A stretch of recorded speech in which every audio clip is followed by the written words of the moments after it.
mention Lieutenant Uhura, and most people will talk about the Star Trek where she boldly went where no black woman had gone before, getting romantic with Captain Kirk in TV's first interracial kiss. Since Nichelle Nichols, the actress who played Uhura, died on Saturday, aged 89, that 1968 episode has been heralded as the moment she cemented her place in history. William Shatner, 91, who played Kirk, said this week, "She was a beautiful woman and played an admirable character, that did so much for redefining social issues both here in the US and throughout the world." But that groundbreaking kiss was a tiny part of Nichelle's work as an equal rights trailblazer. Whether the discrimination was on gender, race or social status, she saw it, and wasn't going to stand for it. If there was one quote that would sum up her beliefs, it was her reply to a question about diversity on the Star Trek bridge.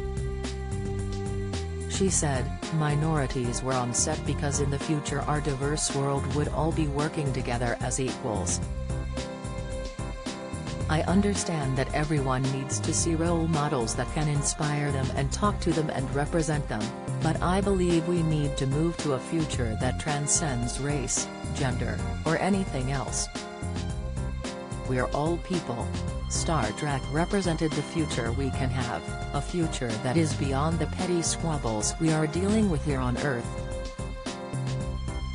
Nichelle had always been a believer that things could be better.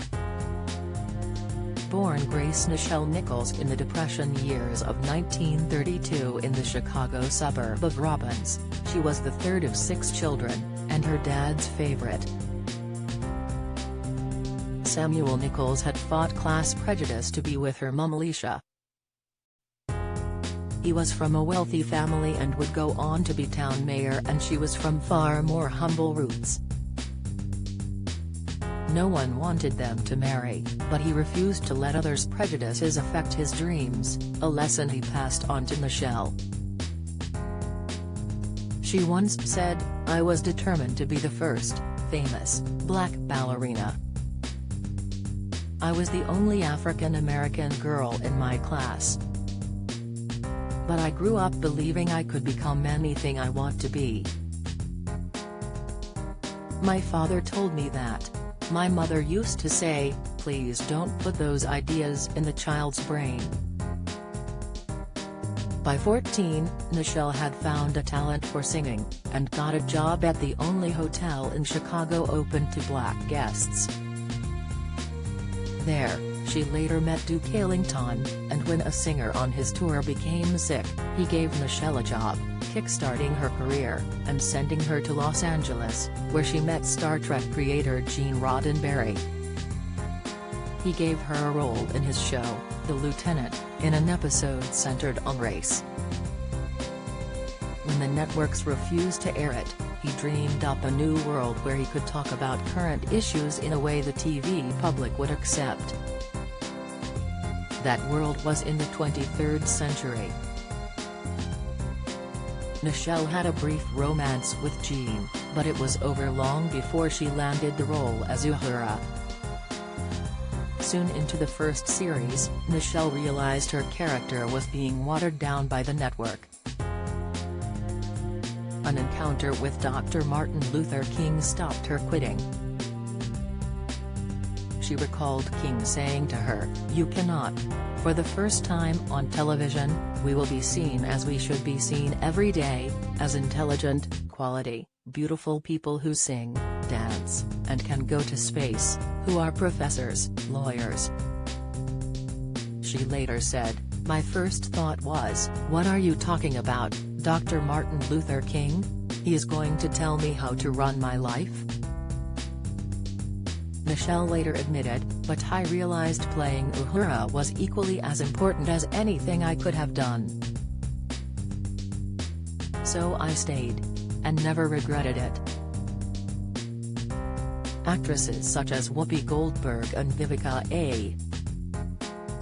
Fox cite her as an inspiration, while Kate Mulgrew, the first female Star Trek captain on spin-off series Voyager, said she blazed a trail with grit and grace. But Nichelle made an even bigger impact outside of showbiz. Working with NASA, she increased applications for the Space Shuttle program by 3,000% for ethnic minorities and 1,600% for women. In 1986, she saw Judy Resnick, Ron McNair and Ellison Onizuka, astronauts she had helped recruit, killed in the Space Shuttle Challenger disaster. In one of her last interviews, she still burst into tears at the mention of their names. She married twice, first aged 19 in 1951 to dancer Foster Johnson, the father of her only child Kyle, now 71. She was married to second husband Duke Monty from 1968 to 1972.